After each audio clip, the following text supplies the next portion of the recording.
In this video, I will show you how to create this Hollywood audio trick. Set your audio track to stereo and head over to the Fairlight page.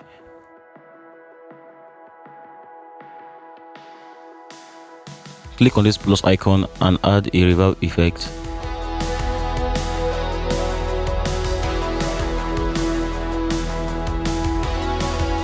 Now go to the left side of your audio track, click on this drop down arrow, go to plugins and add a distance reverb. Now using your keyframe, reduce the beginning and increase the end part.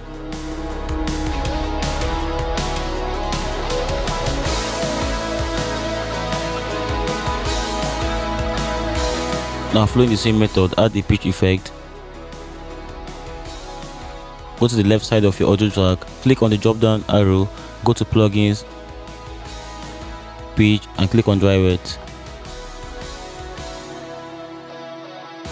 Now using your keyframes, reduce the beginning part and increase the end part.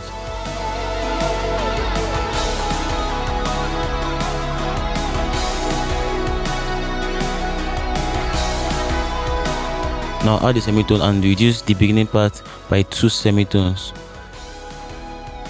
Now add a pan effect, increase the beginning part and reduce the end part.